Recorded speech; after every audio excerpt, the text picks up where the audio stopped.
Hi guys, sorry to interrupt your video. Just a quick plea, subscribe to my channel please. If you haven't done it already, subscribe. Tell your friends, subscribe. Thanks. How can you reduce the risk of your vehicle being broken into at night? Okay, leave it in a well-lit area. Park in a quiet side road? No. I'm loving the well-lit area, that's good. Don't engage the steering lock? No, you want that on. Park in a poorly lit area. Now, out of all of those, if it's well lit, people can see somebody trying to break into your car, so therefore it deters thieves. If you park somewhere quiet or dark, then somebody can sneak up on your car, can't they? That's all. What can people who live or work in towns and cities do to help reduce urban pollution levels? Right, well, let's have a look. Drive market, no, that increases it. Over rev, that increases it. Walk or cycle, there you go, like I mentioned earlier. God, he's good. That will reduce urban pollution levels. Driving short journeys when they could be walking, you're just burning fuel for the hell of it, aren't you? That's for sure. It just makes sense. What driving technique can help save you fuel? Using lower gears as often as possible? No, you want high gears. High gears equals low revs, which equals low fuel consumption. Accelerating sharply in each gear? No, you want gentle acceleration. Using each gear in turn? Yeah, well, you normally do that, but missing out some gears. Get the car up to speed using the lower gears and then just go to the highest gear that you can to give you fuel economy. That's a good thing. Missing out gears? Right you are.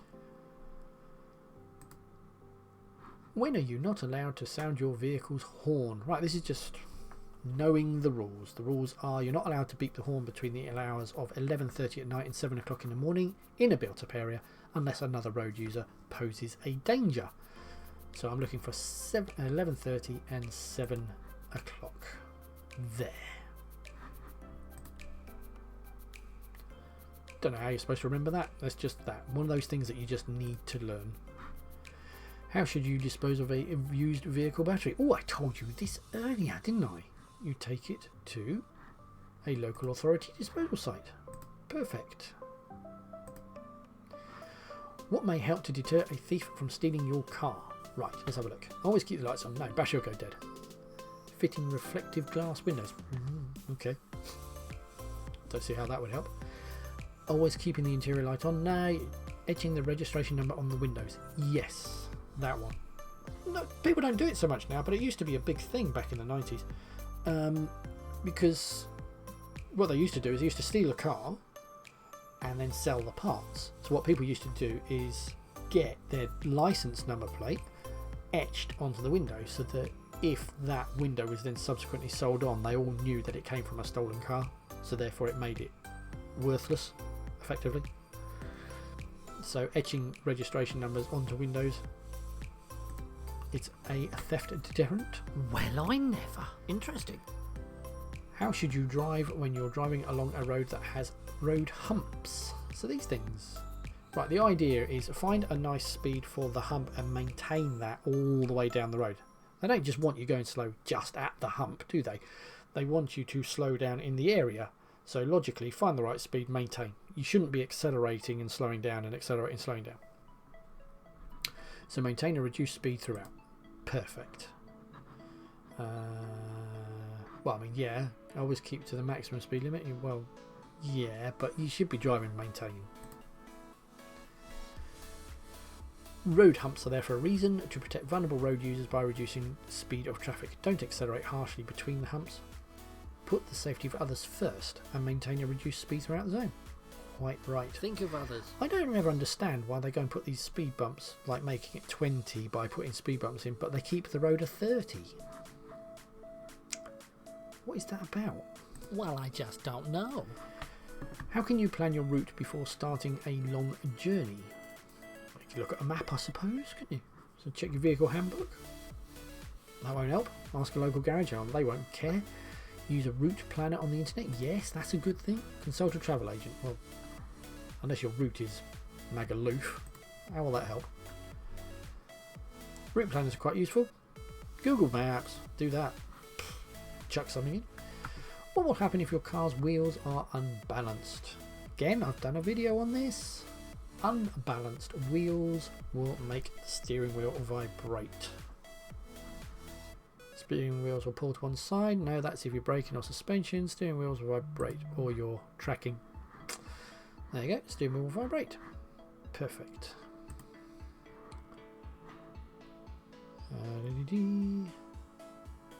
Yeah, get your tracking sorted. How can you reduce the chances of your car being broken into when leaving it unattended? Right, take all valuables with you. Defo. That's a good answer. I like that, but is there a better one? That's what I'm going on. Park near a taxi rank. They don't care.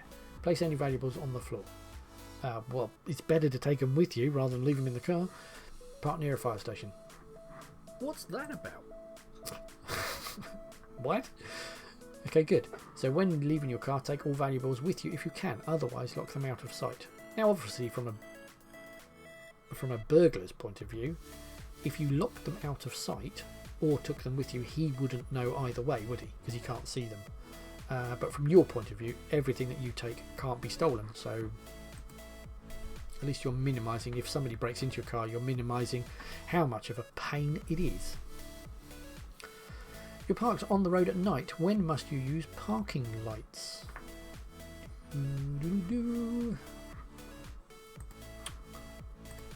Parking at night. So you must not park on a road at night facing against the flow of traffic unless in a recognised parking space, and all vehicles must display parking lights when parked on a road or in a lay-by with a speed limit greater than 30 miles per hour. So you're not allowed to park against the flow of traffic, and if it's greater than 30 you must have your side lights on. So when must you use parking lights? When the speed limit exceeds 30. Bingo. Nice.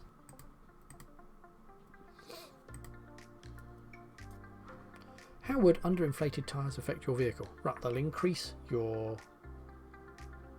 fuel consumption, they'll increase your braking distance, they'll decrease your ability to steer because you wobble around on them. So underinflated tyres, the vehicle stopping distance would increase. Yes, it would. Yep, that's it. Your tyres are your only contact with the road. To prevent problems with braking and steering, keep your tyres free from defects. They must have sufficient tread depth and be correctly inflated. Correct tyre pressures help reduce the risk of skidding and provide a safer and more comfortable drive or ride. How can you help prevent your radio being stolen? Right, park in an unlit area. No, we've already established that's a bad idea. Leave the radio turned on so they can enjoy the music as they steam. Park near a busy junction. No. Install a security coded radio. Yes, a security coded radio, people, is this.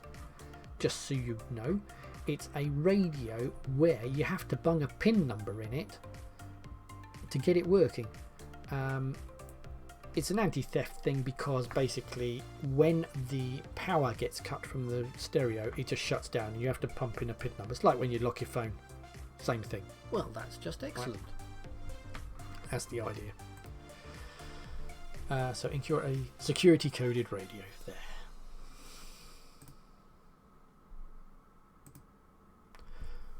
I don't know how they would know if it's security coded. You'd have to have a sticker on it. Why is it a good idea to plan your journey to avoid busy times? Right, you will have an easier journey. You will, yes. Ooh, lovely. You'll have a more stressful... No. Your journey will be longer? No. It will cause more... No, it's that one. Plan your journey to avoid busy times. If it's quiet, your life is easy.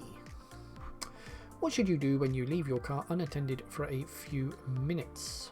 Right, well, you should lock it and remove the key.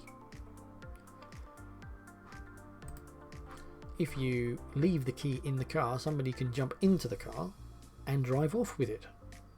So you never leave the engine running. You don't do that. Lots of people... There was a scam that goes around where thieves leave a wheelie bin in front of your driveway. The driver then comes home, parks outside the house, just climbs out to move the wheelie bin. Of course, they go around to the other side of the car. Oops. Go around the other side of the car. At that point, somebody runs in, jumps into the car and nicks the car.